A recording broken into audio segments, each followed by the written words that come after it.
All right, welcome back, everyone. It is time to start talking about being sexy. What are the trade-offs of being sexy? Or trying to be sexy. Or trying to be. Or how does the goalpost of looking sexy move and change as we age in life? Oh, yeah. Yeah. I'm very interested in this one. Tell me something that in your 20s was like really important and like you put a lot of attention to that now you're just like, yeah, I don't have time for that. Actually, I don't know. I've probably gotten more focused on appearance as I've aged because in my 20s, I was like, I didn't give a shit. I was like kind of a tomboy and like didn't even wear makeup and like because I was young, like there were just men around in a way that doesn't happen as you get older. Okay. What about you? I mean, I cared a lot about my clothes, like what I was wearing, in public, like, and then I think also like my early 20s, like my hair, I like had short hair. I would like always be styling it and thinking about it. And,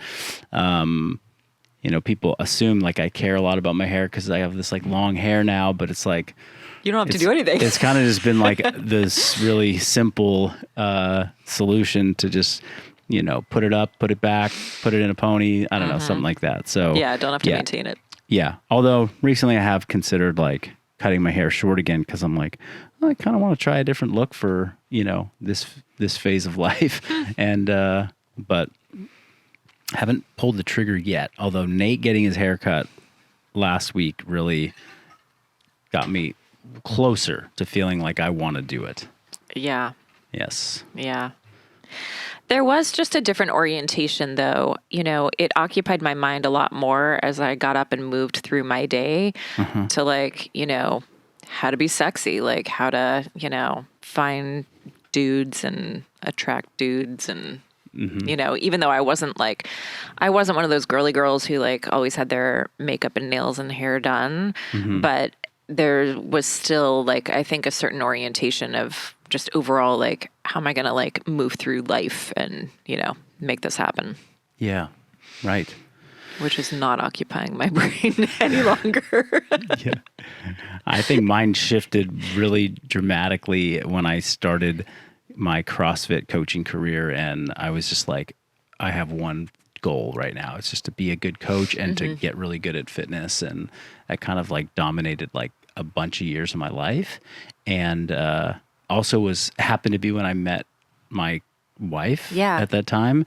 And it's just hilarious when we tell stories about like when we met, it was like I was doing nothing that was like, this is definitely going to attract me a mate. You were wearing like the 5-finger shoes. I was wearing toe shoes. I was wearing a full body like tights, like recovery leggings tights thing. With giant shorts over situation. Completely. I lived with my parents. I like talked it up like it was the fucking coolest thing to be like, I'm in love with my parents. Weren't you a barista? I was working at a coffee shop, like, and just thought I was cool because I knew a lot about coffee. Like, there was not a lot that I was bringing to the table that on paper looked good.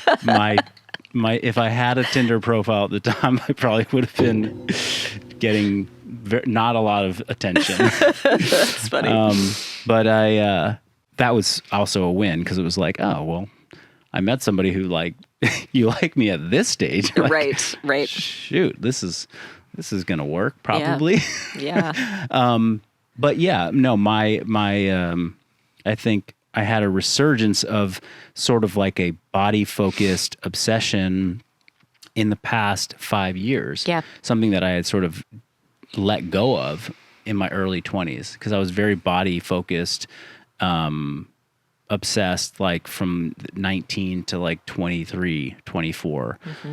CrossFit kind of saved me in a way from that because I sort of fell in love with the practice of, this new athletic discipline that was so centered around performance. And, you know, people applauded like when you could do thrusters faster. They didn't, you know, there was not much talk of like, oh, damn, you got nice pecs or like, damn, you're jacked, you know? Yeah. I mean, eventually it was like, oh, you're jacked. But it was like, oh, you're jacked and you can like, the guy that was super jacked, but I was beating in the workouts, like I got more attention. So it was like, okay, let me just focus on this performance thing and everything that goes with it. And, you know, the body changed in a positive way over time, but that was not really the focus. It was like eat, move, train hard, like go have fun with friends afterwards. Like that was it. Yeah. Anyhow, but it sort of like re-entered my life in the last couple of years. And, you know, I was actually writing some of this stuff down this morning, thinking of some content ideas. But it's so funny that like I look at there's pictures, really like there's you know, we've been working together for about 7 years. Yeah. And the first 3 years of that, 4 years of that, 3 or 4 years of that, you know, there's like pre-pandemic and post-pandemic. I know. Revival strength, functional bodybuilding. Yeah. And the pre-pandemic Marcus and the post-pandemic Marcus look very different to me through my lens as I look at media that we have. Yeah. I have pictures that I see of my old self when we were functional bodybuilding before, you know, COVID-19. Mm-hmm. And, you know, that Marcus was about 7 to 8 pounds bigger, had a different body. Yeah. And I look at that guy sometimes and I'm like, I mean, over the past year or two, I've thought like, oh God, like, God, you were like, I'm super critical. I'm like, he was like a little out of shape. Like he was his body fat was too high. Like, I don't know. Just like, I see this guy that I'm like, I wasn't paying attention to like this, that, and the other. I don't know. Very critical. Huh. Yeah. And, that was been like my observation. And and then the one that's like the post pandemic was like Marcus, who got a lot leaner, who, you know, shed probably 2 to 3% body fat, you know, and at the same time got like hyper focused on being this like leaner version of himself. Yeah. Who also saw like at least one, if not two, very dramatic upticks in social media attention and following. Yeah. So through the first phase of me getting much leaner during the pandemic, we probably saw, relative to like the whole lifespan of my social media account on Instagram, probably the most dramatic growth period of all time. And it, you know, it paired up with being with a time where I was, you know, leaner. I was also training outside a lot. I was getting, you know, these workouts on camera in a particular lighting and all these variables that just made it really look very appealing on camera. And I just became very, very conscious of that, and it really seeped into my perception of myself and what kind of body, what body of mine was appealing to others on social media, and what was going to be, you know, the kind of body that would create more successful or, you know, content that would reach more people. And I ultimately wasn't like being fed by like, oh yay, I got more likes. It was like, no, when the content gets more likes and is seen by more people, like more people learn about functional bodybuilding, and our business can be more successful and it can grow. This was sort of like the story that I created. So created this, like, there's the pre and post pandemic Marcus. There's these two different bodies. Like, you know, this is the better one now because look at it's doing it. It's just where I'm at There's now the in data. life. There's the data, like, and there's been like, I'm now 3 years after the fact, like, wow, this is the toll that it's taken on my body, my brain, my emotions, my psychology, and what I now like am working through to try and, you know, remove some of those layers of like poor psychology that have come with it, body dysmorphia, or, you know, behavioral things that I do that like are preoccupations with like this thing that I'm like, I'm starting to really question like how much that matters, you know, to me in the picture of my life, but also like in reality to what people see.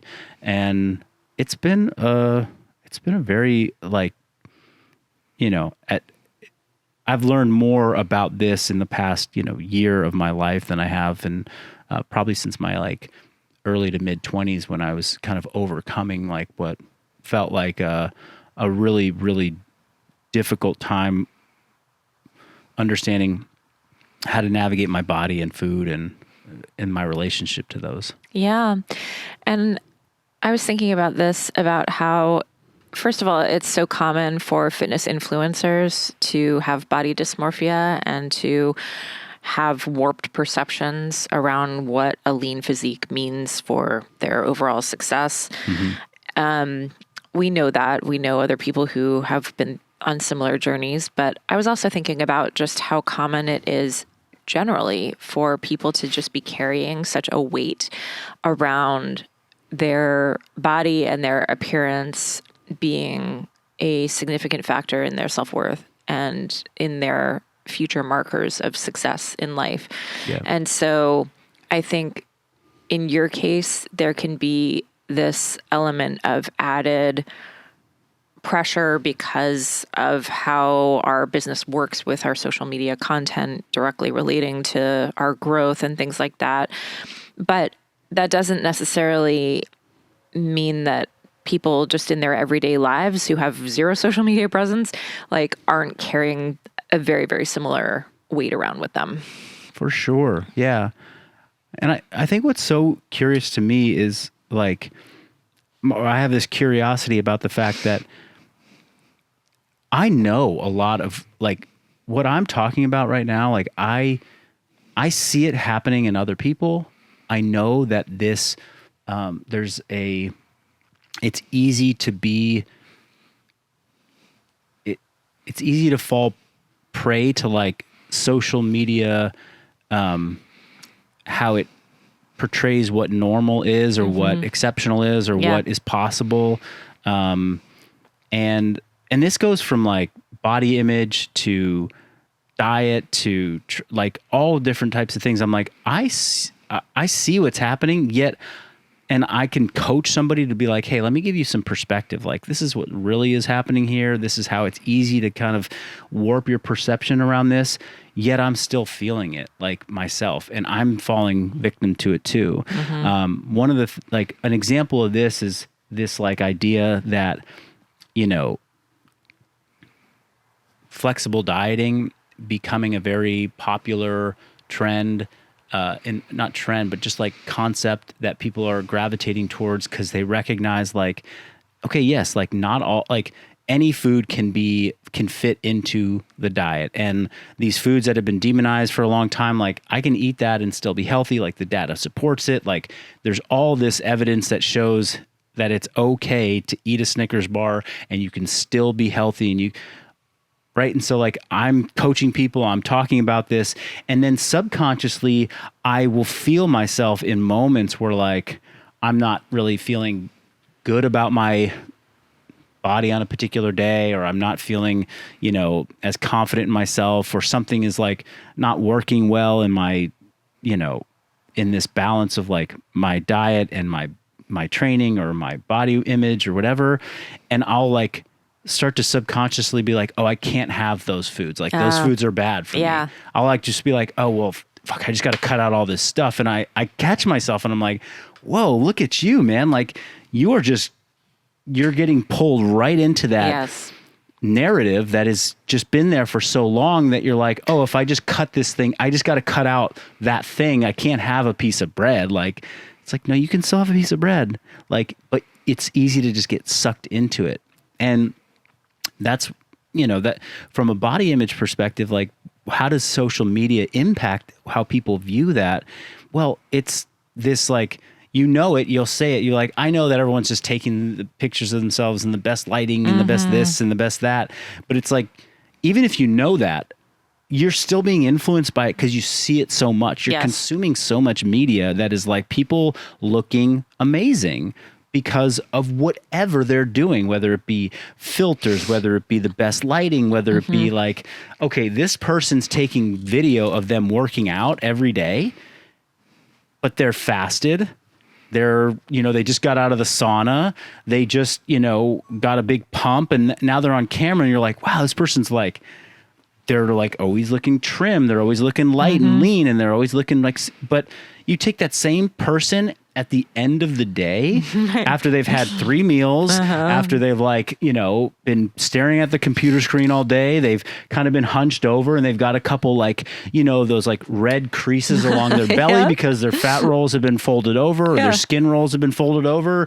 They're a little bit bloated because they drank a gallon of water. They, looking a little disheveled and tired because they haven't really, gotten any, right? Take that picture of that person then, it's like, oh my God, it's like, you're the same person on the same exact day. Right. Yeah. Or maybe they use a filter. Or maybe they use, right. And what's also interesting is like, I can look at my own, content that we've created. Like, it's funny. I was like scrolling through some content and I was like, oh wow. Like there's some videos, some demo videos that I filmed back when we didn't have Nate.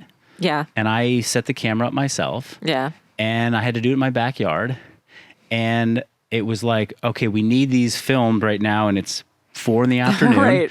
And I'm not looking my best right now. Like this is not my optimal time for going and like filming something, but I got to go get it done. And I like see these videos of myself. And I'm like, okay, yeah, like that's how I look normally. And on that same day, I shot a different piece of content and I looked not totally different, but I looked strikingly different. Yes. Like, okay, so when I see myself at the end of the day before, I go to bed and I'm like, oh, I don't really, kind of like feeling down on like what I see in the mirror. I'm like, that's normal. Like that's how people move through life. Exactly. Like, you have different looks, you have different feels. Like, you're not always at the same. Yeah. Right. Yeah.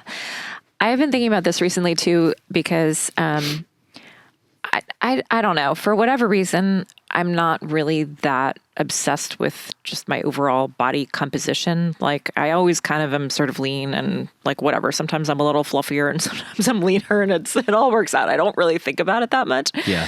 But I have been thinking about my face because I'm getting older. I'm in my mid to late 40s and like I'm starting to get the brow furrow thing and I'm like, oh, I should probably go and get some Botox soon. And like, and like there's this pressure to like maintain like a really like smooth and glowing complexion. And there's a lot of like technology you can be using these days. Sure.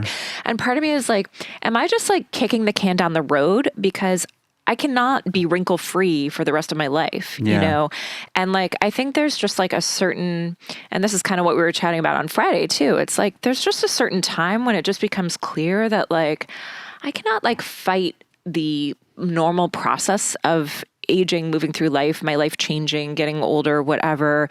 And it's like, yes, like I'm still motivated to like keep it together and be attractive in certain ways, but like at what cost, Yeah. Yeah.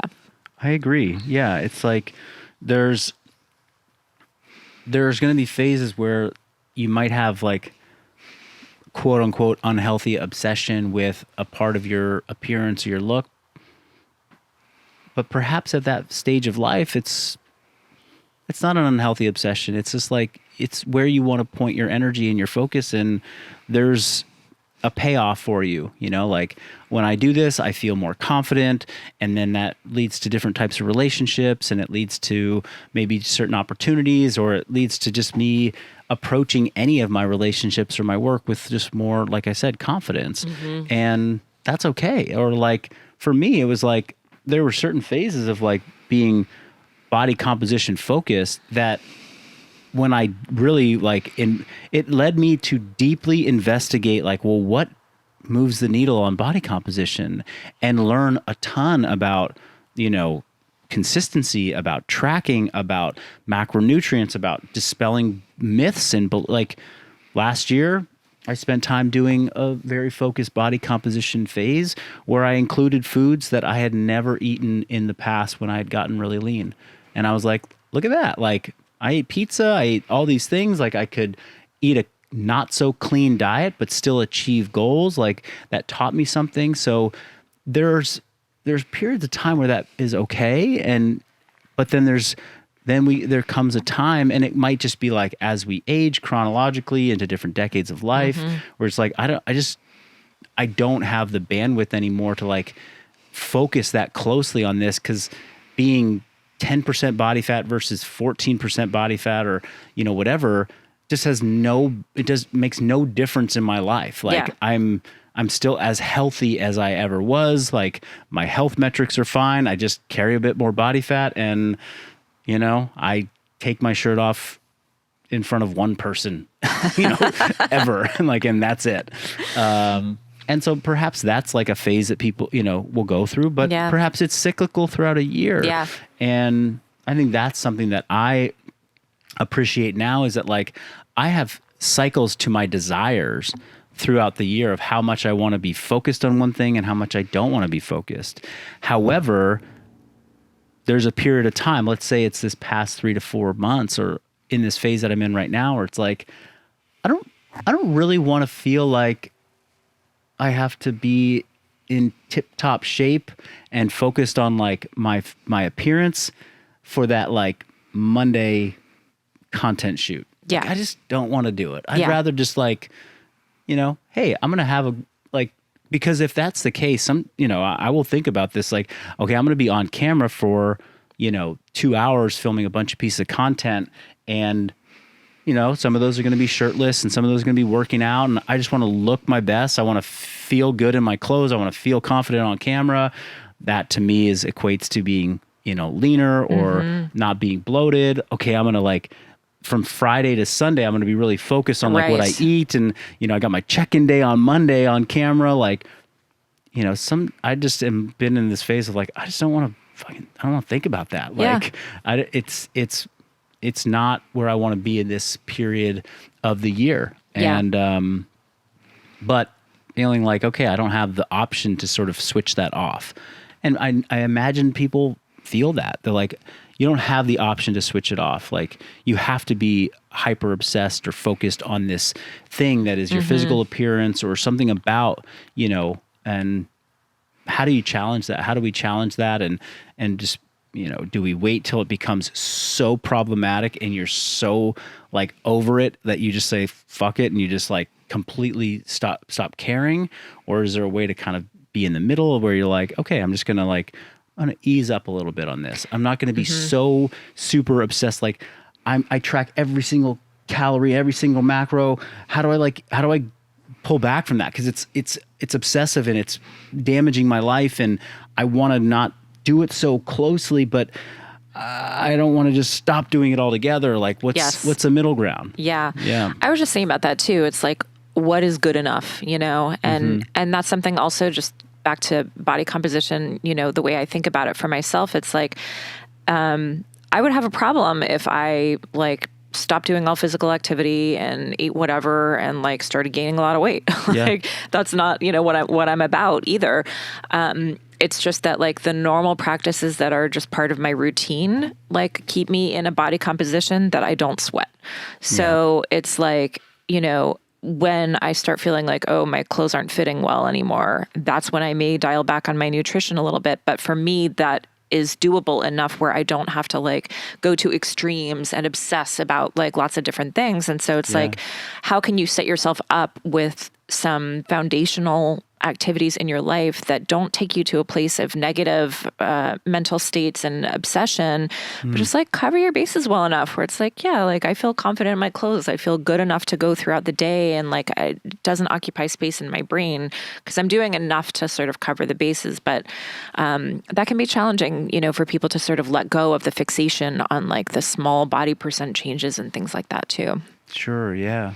And I think it's also like, if you're somebody who has been hyper focused or obsessed on something, getting a glimpse of some of those like first initial changes in a direction that It's are scary. not, Yeah. can be super scary. Totally. And it can trigger you to be like, okay, I'm going to go obsessive back in the other No direction. more bread ever in my life. Right. Precisely. Yeah. And it's like, and I've been talking about this a lot with Nate, where I was like, look, this is a period of time where I really want to focus on gaining muscle and putting on some body weight. Yeah. And I'm knowledgeable enough to know that at this stage of my training life, at 20 years of training, 15 plus years of good hard training, I'm not going to gain muscle in the absence of body fat. It's just not going to happen. So I want to do this, but the trade-off is that I'm going to have to go through a period of time of being less lean and feeling a little softer in just my own perception of myself. And I say that just because I know that people will be like, dude, you look good. You look fine. I can't tell a difference. Right. Yeah. It's like, well, there's part of that, but there's a bigger part is how I view myself. Exactly. And so as I go through this process, I'm like, okay, well, how do I make that shift? Because every time I see the scale go up, or I, have a morning where I'm holding and retaining a little bit more water, or I feel a little softer or something, or I see myself and then I can compare it back to a couple months ago and I'm like, oh man, yeah, there's a difference. Oh, I don't like it. It's scary. Oh my gosh, I gotta, how do I deal with that? How do I overcome that and allow myself to trust a process to go in a direction or to try something new without it freaking me out, Yeah. And for somebody else, it's how do I just turn off, this feeling of obsession and just get into something that feels a bit more balanced? How can I had a couple people message me because I posted something about this yesterday on story, but it was I got somebody who's messaging me and they're like, hey, I have had all this body composition success and, I wanted to share it with you. And, now I want to focus on it even more. Yeah. And I was like, oh shit, that's a fucking slippery slope. You just crushed it.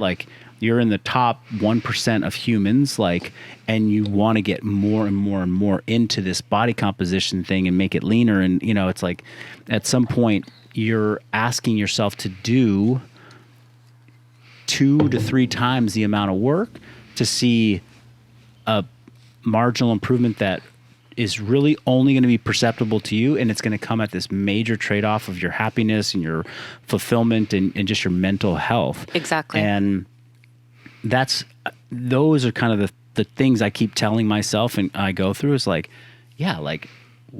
is it? How much can I pull back without to free up a lot of emotional and mental bandwidth, physical bandwidth, feel better, and at the same time accept some of the changes that will come as a consequence of that. How can I accept those psychologically and mentally? Because it will be. It's not you can't be a stage, ready bodybuilding competitor, without doing doing the absolutely crushing hard thing to do to get there. It's but what are those trade-offs, right? Yeah. I have a dream of being a sexy 70-year-old lady. But to me, a big part of that is that being sexy is feeling confident in yourself and feeling happy and feeling like you are living the life that you want to live, you know, not just that you've kept yourself together or kept yourself in shape at any cost, but just that you've been successful in those elements that have really helped you thrive. Yeah. And on that note, it's been cool to lately I've kind of looking back at some of those pre-pandemic Marcus Media pictures, I'm just seeing I'm seeing it from through a whole different lens of wow, there's something I miss about, not miss in I long for those days, but I can just appreciate about who that guy was and what his body was doing and how it looked and how it was different than today. And, it's like, versus like the stance of like, oh, I don't like what I see there because it's not what it is today, Yeah. So being able to just like see that and appreciate it and be like, not immediately be critical of it. It's like, oh, fuck yeah, look at that guy. He's like jacked and he's, working super hard. Look at all the, like, look at him lifting that weight. Like, man, he was strong. And, things that those are some of the trade-offs. It was like, God, he's moving great. It's like, yeah, well, you got to be, he had a little bit more mass on him so he can move a little bit more, you know? And anyway, it's just, it's been kind of refreshing to not like open up, cause like I'll get old memory pictures pop up on my phone and, I'll see something from, 6 years ago. And a lot of times I'm like, oh, like I cringe. Now I'm like, oh, look at that. Yeah, look at that. Look at that guy. Yeah, he's doing it. Nice. Yeah. Well, this was, I think this is a topic that I know has been on my mind a lot. I'm curious to know how it lands for people that hear it and, whether you've found yourself in like an obsessive phase of life where you're overly focused on something that you recognize is like, yeah, this is not serving me anymore. Yeah. Like, and it could be just maybe you're focused on your body in a way that doesn't serve you anymore. Maybe you feel attached to doing health and fitness in a particular way where you're like, I can't stop doing this thing, although it feels like it's crushing my soul and I want to stop. What do you like? What do you connect to about this? And I'd love to know. Yeah. I really want to know. Me too. Yeah. So that's all I have to say. Anything for you? No. Okay. Well, thanks for listening, everyone, and we will catch you on the next episode. All right. See ya. Bye.